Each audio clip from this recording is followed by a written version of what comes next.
Men and women alike torment themselves not with what is, but with what is unresolved.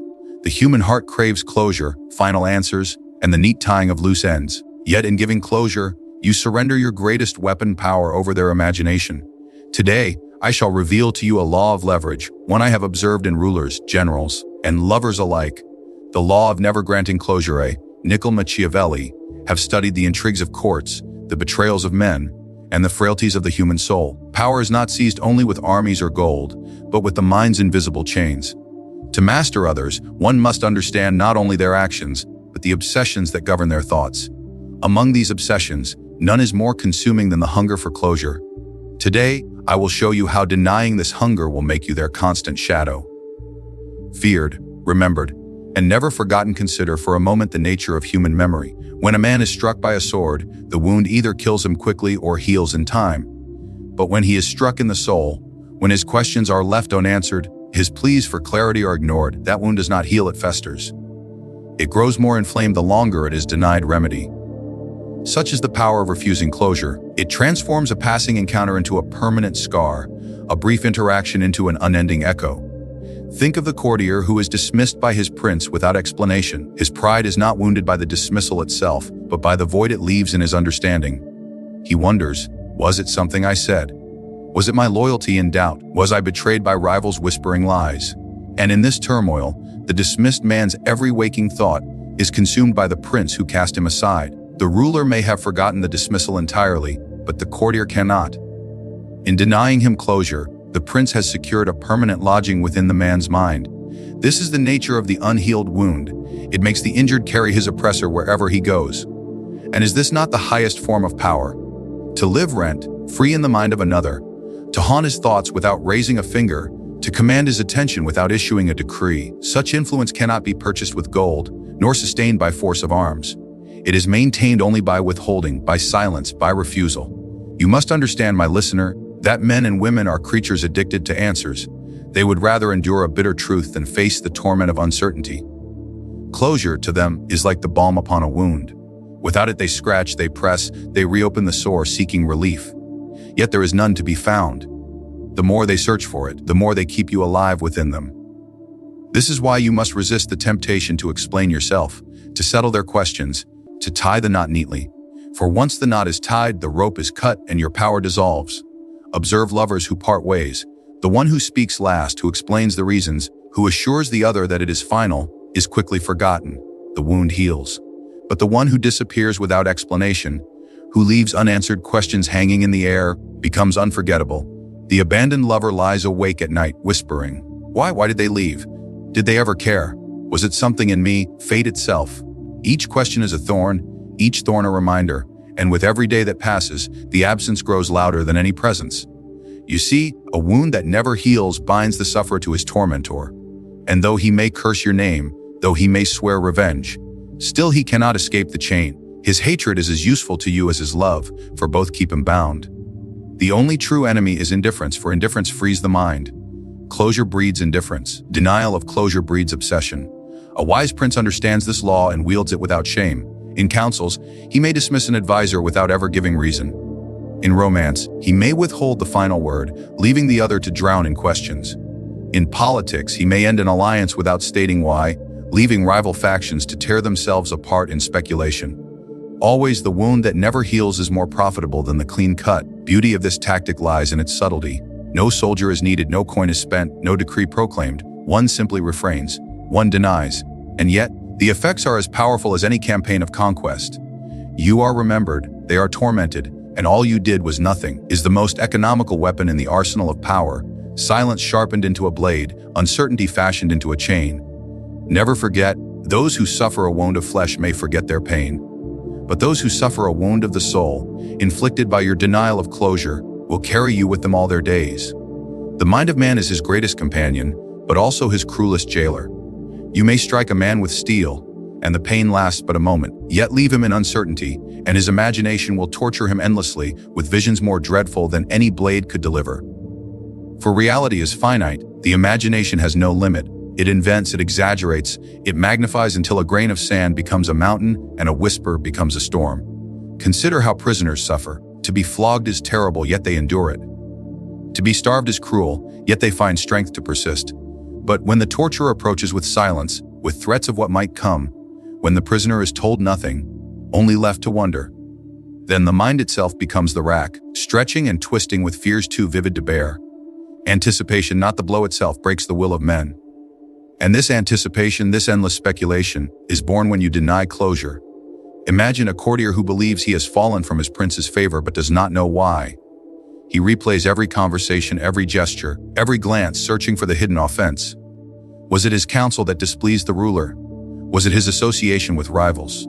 Did someone poison the prince's ear with lies? The prince has not uttered a word, and yet the courtier lies awake, sweating, his heart consumed by visions of his downfall. The silence has done what no accusation could. It has made him his own executioner. This is the nature of the imagination, to take absence and fill it with horrors. And you, if you are wise, will let this process unfold without interruption. Speak, and you may clarify, explain, and you may lessen their torment. But remain silent, deny them closure, and their mind will paint 1,000 punishments, each more dreadful than reality. They will imagine slights you never made, crimes you never accused them of, betrayals you never uncovered. And they will confess to themselves without you ever raising a charge. Do not underestimate the torment of uncertainty. The man who knows he is ruined can begin to rebuild. The man who knows he is betrayed can learn to hate. The man who knows he is abandoned can search for another, but the man who does not know, the man whose heart demands an answer that never comes, is suspended between hope and despair. One moment he convinces himself he is still favored, the next he is certain of his doom, and in this oscillation he exhausts himself, consumed by the pendulum of imagination. Even in matters of love, the imagination proves the greater torturer. The lover who receives no clear farewell becomes a poet of suffering, crafting verses in his mind of why the beloved vanished. He sees her smile in memory, hears her laughter in dreams, wonders if she loved another, wonders if she still thinks of him. The one who left has no need to act. Her silence is enough to torment him far more than any cruel word. She becomes larger in absence than she ever was in presence, for the imagination enlarges her until she fills every corner of his being. The power of this strategy lies in its invisibility. No one sees you as the torturer. They see only themselves, battling phantoms of their own creation. You need not lift a hand. You need only resist the temptation to give them what they seek. An end, conclusion, a final word.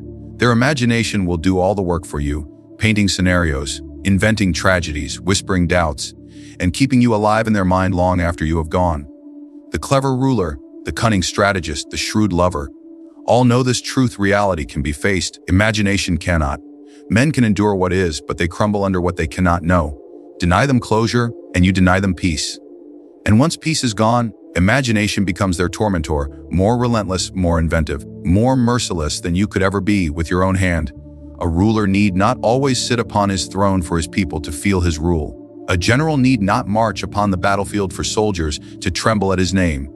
And a lover need not speak a word for the heart to beat faster at the thought of them. This is the secret few understand. Absence itself can be more powerful than presence if it is wielded with intention. When you deny closure, you create absence. You step away, and yet your shadow remains. The very silence of your withdrawal speaks louder than all the speeches you might deliver. It leaves them unsettled, for men crave certainty, and when it is denied, they begin to fill the void with endless speculation. Your absence becomes a presence greater than your actual company, for it allows the imagination to work without restraint. Consider a ruler who appears rarely before his people. His absence makes every sighting of him a matter of wonder, every word a decree weighed more heavily than gold. The ruler who is always present becomes ordinary, his words cheapened by their abundance. But the ruler who withholds, who allows absence to do the speaking, becomes a figure of myth. His silence grows into legend, his absence becomes authority. And when he finally does appear, men tremble as if beholding a god. So too in matters of the heart, the lover who is constantly present becomes familiar, predictable, and in time, taken for granted. The one who withdraws, who leaves in silence without explanation, becomes an obsession. Their absence demands interpretation. Was it anger? Was it indifference? Was it strategy? Was it another lover? These questions spiral endlessly in the abandoned heart, each one intensifying the presence of the absent figure. What is not seen becomes more powerful than what is seen, for absence feeds the hunger of longing and doubt. Understand this clearly: absence does not mean you are forgotten. It means you are remembered with greater force. The human mind is uneasy in emptiness. It must fill the void, and it does so with visions, fears, fantasies. Your absence ensures that you are magnified in the minds of others, larger than life, more significant than reality ever allowed you to be. Presence allows people to measure you. Absence makes you immeasurable. This is why those who master power never give full closure. To end cleanly, to explain fully, to depart with finality. This is to bring presence to an end. It is to close the book and allow the other to move on. But to withdraw without answer, to leave a lingering silence, to disappear without conclusion, this is to turn absence into a haunting. You are no longer a man, no longer a woman, but a specter that follows them into their sleep, into their waking thoughts, into the quiet moments when they least expect it. The Church understands this principle well. God himself is absent, unseen, unheard, yet his presence fills cathedrals, governs kings, and disciplines multitudes. His absence is his greatest strength, for the imagination of the faithful magnifies him beyond the reach of mortal rulers. They pray to silence, they kneel before an invisible throne, and yet they feel the presence more deeply than if he walked among them. What is unseen is eternal. What is absent is unshakable. In politics, absence can destabilize a rival more than confrontation. Withdraw your support without explanation, and watch your ally crumble under suspicion. Stay silent in the face of accusation, and see your enemies destroy themselves in guessing your next move. Your absence becomes the battlefield upon which they fight. Though you never lift a sword, you win wars without entering them, for your silence makes others move in fear of what you might do. Absence, then, is not emptiness. It is the most strategic presence one can command. It lingers, it haunts, it whispers more loudly than any declaration. And when tied to the denial of closure, it becomes a weapon of endless duration. The one who is absent but unexplained becomes unforgettable, because absence without closure is not an ending. It is a question without an answer, and questions have longer lives than answers ever could.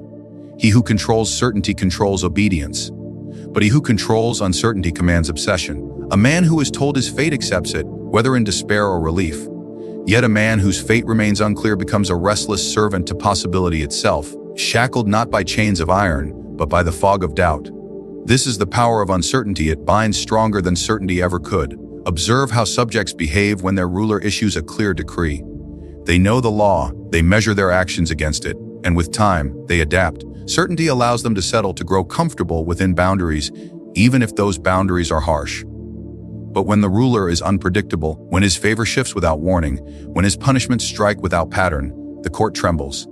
Every word is weighed, every glance overanalyzed. None can rest, for none know where they stand. This is not chaos, it is calculated uncertainty, a weapon sharper than the sword. When you refuse closure, you introduce uncertainty into the heart of another. They ask, do I still matter? Am I forgotten, or am I remembered? Have I lost everything, or is there yet hope? And this constant questioning keeps them tethered to you. Certainty allows them to walk away. Uncertainty makes them circle endlessly around you, seeking a truth that will never be given. Think of the gambler who loses his fortune. The game is cruel, but the cruelty lies not in loss itself, but in the uncertainty of chance. One more card, one more roll, one more spin, perhaps fortune will turn. If the game were fixed, if he knew the outcome was predetermined, he would stop. But it is the not knowing that keeps him bound, pouring gold into the table, enslaved to the lure of possibility. So too it is with human hearts and minds. Deny them certainty, and they will gamble away their peace of mind for a chance at resolution. A prince who wishes to maintain power over his court does not announce all his intentions. He leaves men guessing. Is this advisor favored or falling from grace? Will this tax be permanent or lifted? Will war be declared or peace pursued? By keeping his designs hidden, he makes every faction cautious, every rival hesitant, every ally desperate to remain in his favor. In their uncertainty, they cling to him more tightly than if he spoke plainly. His silence forces them into endless anticipation, and anticipation is a leash stronger than loyalty. Even in love, uncertainty is the lever that moves hearts. To declare affection too soon, to explain every thought and every feeling, is to destroy the mystery. Certainty in romance is the death of desire. But to hold back, to vanish at times, to remain silent when they demand words. This stirs the imagination and awakens longing. They wonder, they doubt, they fear, they hope. They lean ever closer, desperate for clarity, and in their desperation, you hold the advantage. It is not cruelty but strategy, for the uncertain lover is the devoted lover, chained not by truth but by the hunger for it. Uncertainty is also a shield. When your enemies cannot predict your next move, they hesitate. When your allies cannot discern your full intent, they obey more cautiously. The general who advances openly is resisted. The general who advances unseen inspires terror, for the enemy does not know from where the blow will fall. In this way, silence and unpredictability become allies more powerful than soldiers or weapons. Deny certainty, and you deny your adversaries the ability to prepare. Understand this closure is certainty. It ends the guessing, it closes the door, it frees the mind to seek elsewhere. But uncertainty leaves the door half open, the shadow half visible, the answer half spoken. It forces others to linger, to speculate, to waste their strength in endless conjecture. And as long as they linger, they remain under your dominion. Closure is the end of power. Once the curtain falls, the actors bow, and the audience disperses. The story ends, the passion fades, and what was once a burning obsession becomes a memory filed away among many others. To give closure is to extinguish the fire that keeps you alive in another's mind. To deny it, to leave the scene unresolved, is to ensure that the flame burns without end. This is the perpetual advantage, the ability to command thought and feeling long after your physical presence has departed. Consider the rivalries of princes. When one sovereign makes peace with another, the matter is settled. Their people adjust, their ministers adapt, and all move forward. But when one prince withdraws from negotiations without explanation, leaving treaties unsigned and intentions unclear, the other ruler remains uneasy. Every message, every movement on the border, every alliance is scrutinized for hidden meaning. The absence of resolution keeps the rival awake at night, while the withdrawing prince continues his life untroubled. He holds the advantage without lifting a sword, for his silence leaves the other enslaved to speculation. So it is also in the chambers of the heart. Lovers who part with final words, reasons given and sentiments expressed, allow wounds to heal. The heart bleeds, but it clots. It mourns, but it recovers. Yet the lover who departs without farewell, who offers no final explanation, becomes eternal in the mind of the abandoned. That silence becomes a ghost that whispers at midnight, a memory that cannot be exorcised, a mystery that grows instead of decays. The one who leaves with no closure does not vanish. They become immortal in the imagination of the other. This is a power beyond affection, beyond hatred. It is the power of permanence. The perpetual advantage is simple to understand yet difficult for most to practice, because most crave the satisfaction of explanation. They wish to be understood, to justify, to close the door neatly. But the wise ruler, the cunning strategist, these know that to close is to weaken. A door left open, even slightly, invites speculation forever. And speculation is bondage, while certainty is release. Reflect on the games of merchants. When a buyer knows the price, he may walk away or pay it. But when the merchant withholds, when he hesitates, when he hints at scarcity or special privilege, the buyer's mind begins to turn. Perhaps the goods will vanish. Perhaps another will claim them. Perhaps the cost will rise tomorrow. In this uncertainty, the buyer becomes desperate, willing to pay more than he ever intended. The merchant who withholds clarity commands the market. He possesses the perpetual advantage, not through honesty, but through silence. The same law governs kingdoms and friendships alike. In councils, the leader who reveals all his plans loses authority, for once men understand, they begin to judge and to question. But the leader who speaks little, who allows his ministers to wonder, who keeps them leaning toward him for the final word, never loses his grip. They cannot leave him, for they do not know where they stand. Their loyalty may not be born of love, but of necessity, for without him their questions would remain unanswered forever. This is the art of the perpetual advantage, never letting the matter conclude. As long as the story remains unfinished, you remain its author. As long as the question remains unanswered, you remain its answer. As long as the wound remains unhealed, you remain the medicine withheld. Others may move on from those who explain themselves, but they never move on from those who refuse to. The one who denies closure does not simply win once, he wins endlessly, for his influence lingers in every silent moment, in every unanswered doubt, in every restless night that belongs not to them, but to you. When a prince holds the fate of men in his hands, the greatest temptation is to play the role of a merciful God, to grant answers, to grant closure, to soothe the aching hearts that beg for relief. But mercy is the swiftest way to dissolve power, for once the chains are unlocked, the prisoner walks free. To grant closure is to release, to permit the wound to heal, to allow the imagination to fall silent. If you wish to hold power not for a moment but for a lifetime, you must treat mercy not as a gift to be given freely, but as a weapon to be wielded rarely, deliberately, and always with calculation. Understand the paradox: men love those who release them, but they never forget those who keep them captive in their own minds. A merciful prince earns gratitude, but gratitude is short-lived and quickly replaced by forgetfulness. The moment you grant them closure, they are no longer haunted by you. They may even praise you for your kindness, but their praise will fade with time, and your name will lose its hold upon their heart. Gratitude is weak, but longing is eternal. It is not kindness that endures, but absence. It is not explanation that binds, but silence. There are times, of course, when mercy may serve a purpose. A ruler may grant closure to remind his subjects that he alone has the power to end their torment. He may choose a moment of resolution, not to relieve them, but to display his authority. The rare granting of closure should be like the rare pardon of a criminal, a spectacle, not a habit, by showing that he could end the uncertainty if he wished. The prince magnifies the torment of those who still wait. His mercy becomes a reminder of his absolute control, not a habit that weakens it. Consider how lovers are destroyed by imbalance.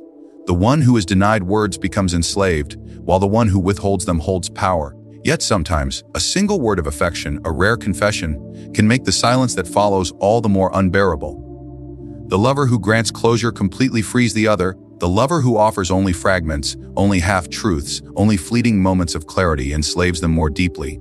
Mercy, when rare, is not freedom. It is the tightening of the chain, for the captive realizes the key exists, but is never fully given. In politics, the same law applies. A ruler who never explains himself breeds fear, but a ruler who occasionally offers explanation only confirms his subjects' dependence. They lean forward at his every word, desperate for those rare moments when he chooses to be clear. And when he falls silent again, their hunger doubles. He has fed them just enough to make them crave more, but not enough to satisfy. This is the art of using mercy sparingly. It is not meant to heal, but to deepen the wound. Mercy must always serve the prince, never the subject. Closure must always strengthen your grip, never loosen it. When you grant it, it must not be from weakness or pity, but from strategy. Do it to show that you control both the torment and the relief, that you alone can silence the questions that gnaw at their hearts.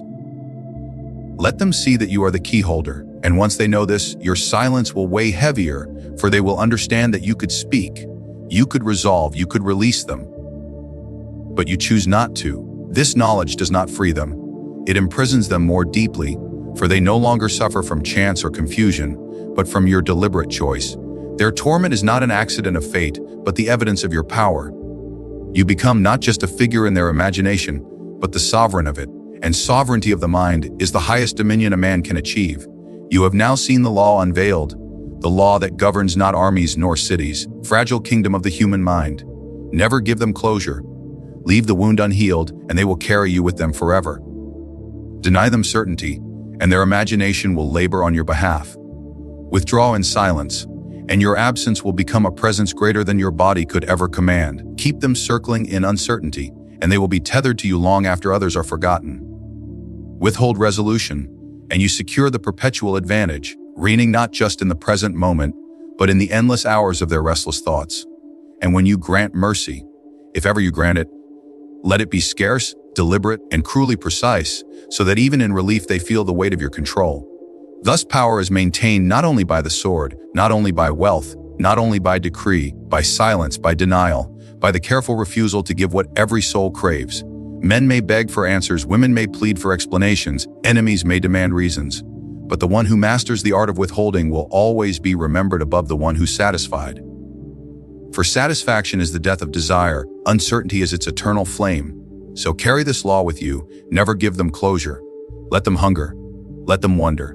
Let them bleed with questions that have no answer, for as long as they do, you will remain their master, and they will never be free.